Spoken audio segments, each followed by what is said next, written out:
अगर सब कुछ बेहतर हो गया होता ना तो लोग बिहार छोड़ करके बाहर नहीं जा रहे होते। बिहार जो है ऐसा जो है ना लास्ट पायदान पे नहीं था। तो पलायन एक सच्चाई है। आप किसी भी रेलवे स्टेशन पे जाकर के खड़े हो जाइएगा, ये सच्चाई आपको नंगी आंख से दिखने लगेगी। जब तक हम बिहार की स्थिति को बेहतर नहीं करेंगे तब तक लोग हमारे पास नहीं आएंगे। जिस बिहार में सिद्धार्थ आकर गौतम बुद्ध बन जाते हैं, वही गांधी महात्मा बन जाते हैं, लेकिन दुर्भाग्य है कि बिहार के लोगों को पलायन का दर्द और दंश झेलना पड़ता है। उसी को लेकर कन्हैया कुमार गांधी आश्रम पश्चिमी चंपारण से 16 मार्च से यात्रा पर है। पलायन रोको नौकरी दो यात्रा। आप हमारे पीछे देख सकते हैं कि कन्हैया कुमार की यात्रा जो है वो दरभंगा पहुंच चुकी है। काफ़ी बड़ी तादाद में उनके साथ लोग हैं, छात्र हैं, नौजवान हैं और हर कोई जो बेरोजगारी से जूझ रहा है, नौकरी से जूझ रहा है, उनको लेकर उनकी आवाज़ को कन्हैया कुमार प्रमुखता से उठा रहे हैं। उनसे हम बात करेंगे, उनसे जानेंगे कि क्या है उनके मन में और ये यात्रा करने का जो मकसद है वो मन क्या है। कन्हैया जी, ये यात्रा का क्या मकसद है? देखिए, इस यात्रा का नाम है पलायन रोको नौकरी दो। तो इस यात्रा के नाम से इसका मकसद बिल्कुल स्पष्ट है। पलायन बिहार का एक बहुत बड़ा सवाल है और पलायन का मुद्दा जब आप उठाएंगे तो आपको अपने आप समझ में आएगा कि पलायन होता क्यों है। पलायन होता है शिक्षा की कमी के चलते, रोजगार की कमी के चलते, स्वास्थ्य व्यवस्था में कमी के चलते और कानून व्यवस्था की कमी के चलते। लोगों अपना जीवन को बेहतर बनाने के लिए, अपनी ज़रूरतों को पूरा करने के लिए पलायन करते हैं। अच्छी शिक्षा के लिए, रोजगार के लिए, सामाजिक सुरक्षा के लिए, अच्छे इलाज के लिए, अच्छा जीवन जो है जीने के लिए, उसकी गुणवत्ता को बेहतर करने के लिए लोगों को पलायन करना पड़ता है। लेकिन तो ये ऐसा मुद्दा है जिस मुद्दे से सारा कुछ जुड़ा हुआ है। लेकिन नीतीश कुमार कहते हैं कि 2005 से पहले कुछ था ही नहीं बिहार में। आज बिहार जो है डबल रफ्तार में, बुलेट की रफ्तार में विकास कर रहा है। बीजेपी वाले कहते हैं डबल इंजन की सरकार है। आप 1952 का आप जो है आंकड़ा उठा करके देख लीजिए। बिहार जो है ऐसा जो है ना लास्ट पायदान पे नहीं था। बिहार जो है टॉप स्टेट में शामिल था।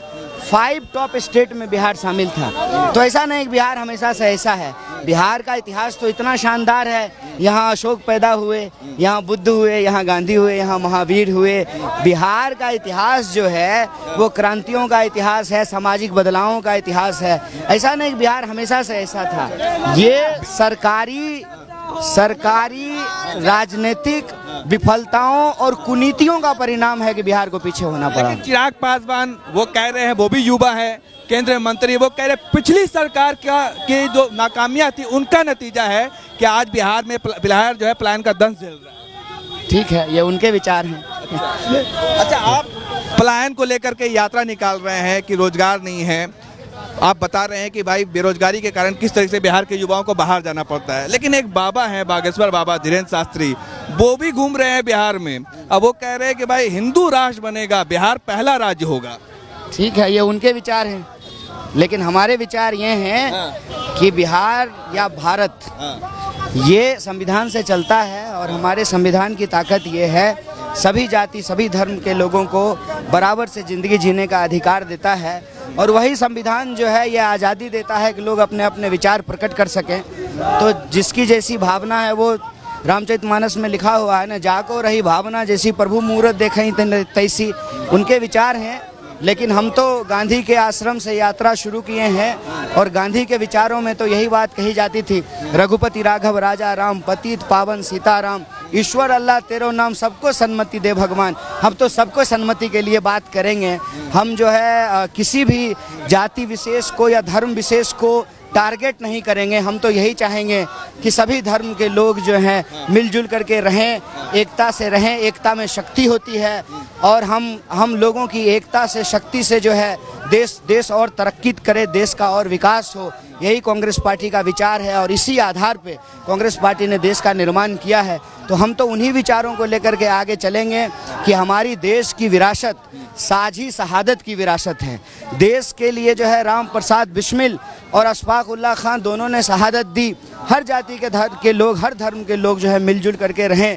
जैसे क्रिकेट टीम में सभी जाति सभी धर्म के लोग मिल करके जब अच्छा प्रदर्शन करते हैं तो हम चुनाव जीतते हैं, वही मैच जीतते हैं। उसी तरह से जो है सब जाति सब धर्म के लोग जो है मिलजुल करके जब काम करेंगे तो देश आगे बढ़ेगा, देश की तरक्की होगी। जी आपने बीए कितने साल में कंप्लीट किया था?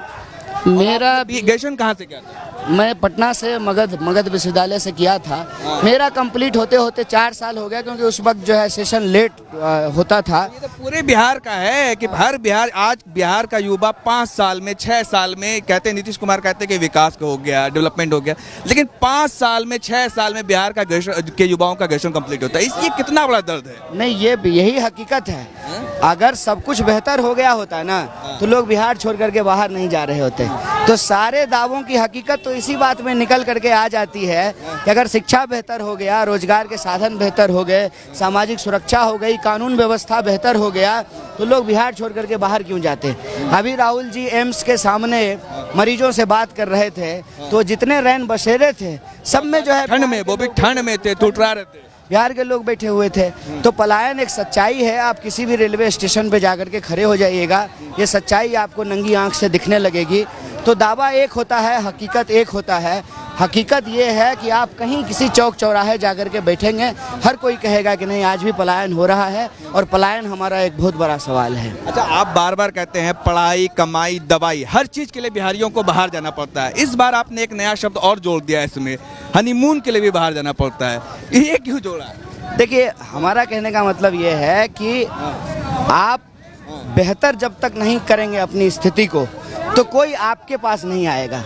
हर चीज़ के लिए आपको ही बाहर जाना पड़ेगा। जीवन की हर ज़रूरत को पूरा करने के लिए आपको बाहर जाना पड़ेगा। जब तक हम बिहार की स्थिति को बेहतर नहीं करेंगे तब तक लोग हमारे पास नहीं आएंगे। जबकि हमारा इतना गौरवशाली इतिहास है, तो हम कहते हैं कि हमारे यहाँ पर्यटन की व्यवस्था क्यों विकसित नहीं हुई है। विश्व प्रख्यात 2 विश्वविद्यालय थे, विक्रमशिला, नालंदा, लेकिन आज आपको भी जेएनयू जाना पड़ा, यहाँ के बच्चों को दिल्ली यूनिवर्सिटी जाना पड़ता है। तो ये आखिर आपके पास क्या ब्लूप्रिंट है कि जब आप कुछ ऐसा यात्रा निकाल रहे हैं तो कब रुकेगा पलायन? पलायन की जो वजह है, उन वजहों को ठीक करके ही पलायन रुकेगा। हमको एजुकेशन बेहतर करना पड़ेगा, एजुकेशन पे बजट बढ़ाना पड़ेगा। हमको स्वास्थ्य की व्यवस्था की हालत जो है अच्छी करनी पड़ेगी। आज आप मेडिकल कॉलेज जाकर के देख लीजिए कि किन कंडीशन में मेडिकल के स्टूडेंट पढ़ाई कर रहे हैं और किन कंडीशन में जो है मरीजों का इलाज हो रहा है। कोई भी अस्पताल चले जाइए, डीएमसीएच चले जाइए, पीएमसीएच चले जाइए, कोई भी अस्पताल चले जाइए। तो जब तक हम यहाँ पलायन की जो वजह है, चाहे शिक्षा हो, स्वास्थ्य हो, जो पेंडिंग भर्तियाँ हो, जब तक हम उनको ठीक नहीं करेंगे तब तक पलायन नहीं रुकेगा। और सुशासन का मतलब होता है कानून व्यवस्था को बेहतर करना। हमको कानून व्यवस्था बेहतर करना पड़ेगा, सामाजिक सुरक्षा बढ़ानी पड़ेगी, तभी पलायन रुकेगा। बहुत शुक्रिया। ये थे कन्हैया कुमार।